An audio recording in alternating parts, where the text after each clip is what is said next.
That's a sabotage if I've ever seen one. Somebody controlling the bells. I really don't think they purposely did that. I don't think that was an act or anything like that. It really does. My assumption here already is that obviously the bells are really pushing towards the idea of being a star bearer, and so I'm kind of starting to think that we'll start to see the backstabbing happening, where this person doesn't want this person to actually get a role. And honestly, I don't think we've actually seen Sarah's ability yet. I may be wrong, but I don't think we've seen Sarah's ability yet. In this episode, we really did kind of take some time to go around and try to figure out people's soot powers. That was kind of what Kate was looking to do, to kind of get an idea of who she should have as allies. And obviously the ones that we kind of hit on already was Belle. The Belle's manipulating Emilico. That was sucky because I was like, oh, it's cute. Like Emilico's barking like a doggy. She looks so cute. And then it quickly turned it into humiliation. And I was like, damn it, no, I don't. Now I feel bad. I feel bad that I was going, oh, and then I'm like, oh crap. She started to cry, and I'm like, oh, that she's being humiliated. This sucks. Like, I suddenly feel really bad for going, that's kawaii, but that's how it works. But no, anyways, establishing that as being their soot powers is the ability to control at least living dolls. We already know Kate can manipulate things from a distance. We hit out once again in this episode that Luis has the ability to at least control living dolls in a way. We've never really seen Luis control beyond just the expression of Lo, but there's a possibility. But I will say that I don't think Luis did this, because Luis doesn't really care about the Starbearer thing. She doesn't really, unless Luis ran into Belle at some point, got mad because they were making fun of her or discounting how cute Lu was. I can see her wanting to do that to get back, but she would go all the way to here, to this place, and know that these containers are very precious of the coffee and have them destroy it. I don't see her going that far out of her way. We already know that John has, she's able to turn his soot into physical strength, or at least power for a short distance. We haven't really seen what Barbara can do, but she wasn't really present. She just got done dealing with getting rid of her soot. Shirley, of course, is a small little speck running around, unfortunately. Benjamin seems to be brute strength. It hasn't really shown what Benjamin is. And obviously Suzanne, which we've seen before, she's able to create veils to know what's going on around her. That's really all we have an idea of for powers themselves. We do know that currently present in that room was Benjamin, which we don't know what his power is, Suzanne, which she has the power to create these veils, and Oliver, which Oliver said that he was using his power to control the vacuum itself, or at least power it. We don't really know if that means that he's able to create suction, he's able to create a funnel of air, what he's doing to power the machine. It could just be that he's moving soot through it in order to run some sort of device that's pulling the air. So it really leaves it up to being, yes, the Bells trying to cause their own problem, the cloaked figure from above controlling them, or Luis, which again doesn't make much sense to me. Kate seems like she's deep in thought following this whole incident, so I don't think it was her.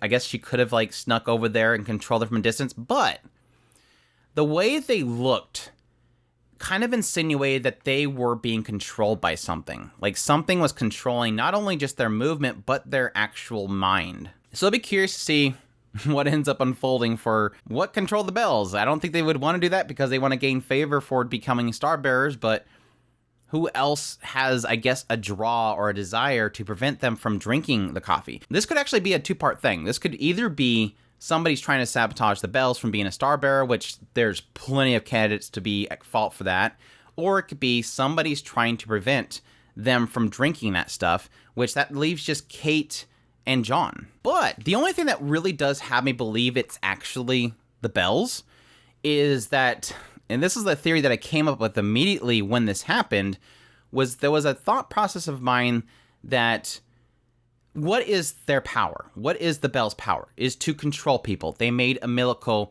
literally fall down the ground and start barking, even though she didn't want to do it. She felt humiliated. What is the possibility that she doesn't, the Bells, I don't know if they've named the person that actually is the shadow to the Bells. I think they're just all called Bells, but I could be wrong.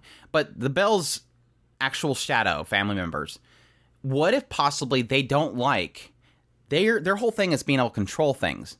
What if they don't like that the family, or at least grandfather and them with that coffee, is controlling something that they should be able to control?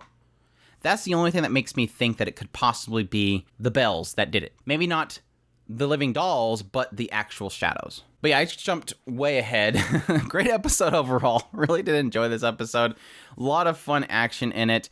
More of the terrifying nature of the Scorches and the control over the living dolls themselves. Again, constantly reminding me myself that these are humans and they're all being manipulated by either grandfather, their shadows, or just the Scorches. We did get a brief scene of at least why everybody loved Christopher so much. We had this little backstory thing where Christopher's telling stories to the children, talking about how they should clean up. They're like, "I'm not afraid of Scorches." So he tells some terrifying story about some person waking up to one of these Scorches suffocating them, and then they turn into this big phantom. It was fun, but they kind of hit on this idea that everybody loved Christopher. And they even hit at that point, if he ever was summoned by grandfather, it would be devastating. But he himself is like, no, look, you have Barbara, you have Mary Rose. There's people that will take over for me. Again, we cut to Kate basically trying to figure out what everybody's powers is. We get a re-glimpse of Luis controlling Lo's expressions. We get Kate going into this one training facility where we get to, again, see that the Bell's ability is to control others.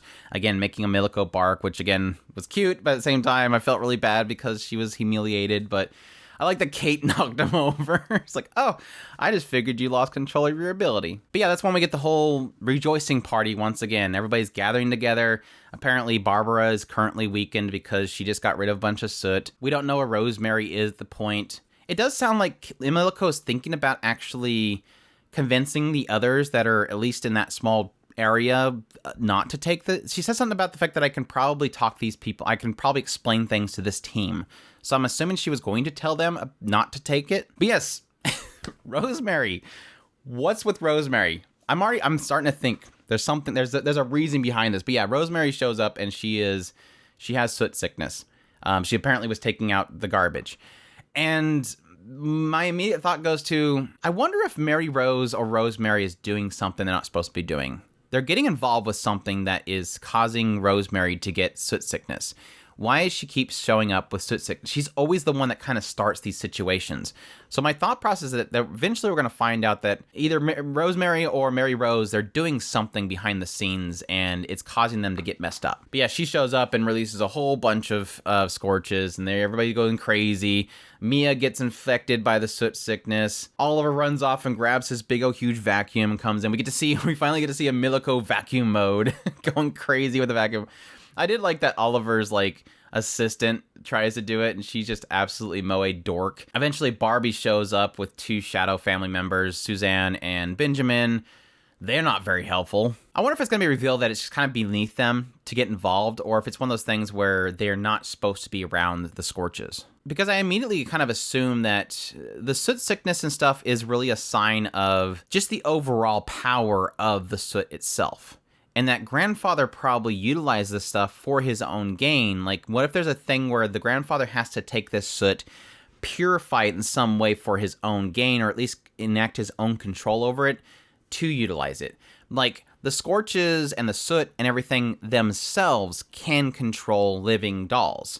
But the grandfather, what he does is, knowing that, takes that stuff and manipulates it in some way so that he can use that control for his own good. So the default distilled nature of it is control. He just makes it control for himself. That's why they're not able to produce a whole bunch of this soot. They talk about the fact that they have to do this once a week or something like that, and they only give little small doses, so it's obvious that he can't produce a bunch of it. But yeah, at some point, Ricky notices the cloaked figure up in the beams above, so Sean and him go after that. We kind of find out that the cloaked figure gets away, but during that process, we find out that it is able to, at least through a scorch at Sean. So obviously, this cloaked figure at least has the possession of these Scorches, or maybe possibly can control them. Which makes you believe that this whole situation in this ballroom area was just like a distraction this cloaked figure was creating for probably something else. I don't think they put this thing down there to attack living dolls. But yeah, they end up taking it down. It was really cute at some point, and this is significant as well. We do have a point where Lou and Ricky bump heads, and it does seem like they have regained themselves beyond this point, which is thankful that, you know, the bells broke the coffee, because now we at least are possibly gonna get about a week period of time where they can work with Lou and they can work with Ricky because they've regained themselves. It was also kind of interesting, and I never really thought about this as well. It was interesting. At some point, they're celebrating that they took out this big phantom, and Emilico and Oliver are all excited with each other. And then at some point, Oliver's assistant comes over and pulls him away, and Sean, I think it was Sean, comes over and pulls Emilico away. And it made me realize at that point, I'm like, you know what? I never really thought about it, but this is kind of a sign of human relationships. You see that there is a bond slowly developing between characters like Sean and Emilico. Obviously, Ricky has a thing for Lo. There's obviously relationships building, but we never see like anybody is in love with another one. You do see kind of, in some cases, a lot of the Shadow family members will be in love with their living doll. There's cases where the living doll obviously is in love with their Shadow House family member because they're always together. But the idea of normal human relationships, again, these living dolls are humans, seeing them in actual relationships will be interesting. What if we could see a moment where we do have, Sean confess to Emilico, or again, Ricky confessing to Lo? That would be interesting. And it kind of shown a little sign of this right here. Like I said, the assistant being jealous over Oliver, and again, technically Sean being jealous over Emilico. But yeah, like I said, this is the point in which Belle breaks the glass. Apparently all the living dolls and even these Shadow family members are kind of locked up. They're in lockdown. They can't leave. And of course, Kate is kind of contemplating on what just happened and where to go going forward. Again, I don't think that Kate was involved in this whole situation, because she would probably let Emilico know it's all according to Kikaku, it's all according to plan. But it does seem like I'll be interested to see what they end up revealing with Belle. Again, is it a jealousy thing for the Star Bearers? Is somebody trying to stop her? Again, I don't think we've seen what Sarah's capable of doing, and her whole thing could be control. And I think we've already kind of established that Sarah's after it, Kate's after it. We don't really have an idea of anybody else that's after the Star Bearer role. Technically, Benjamin and Suzanne are already a part of it. You could argue that, going back to my statement before, that Suzanne does know what Kate is doing. That's why she wouldn't mention that she gave a letter, even though it seems like she had the outward appearance that she couldn't read it.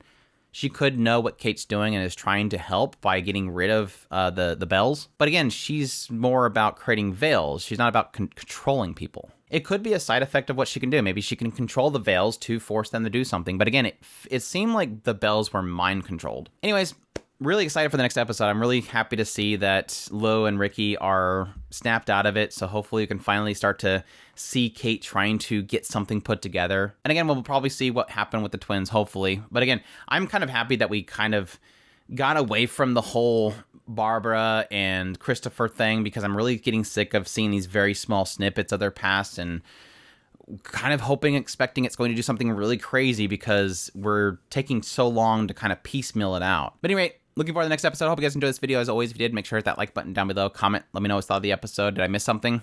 Subscribe if you have not already. Share this video if you can. Support us on Patreon, our tips link, or our super thanks button down below. We definitely appreciate everybody that does. And y'all take care.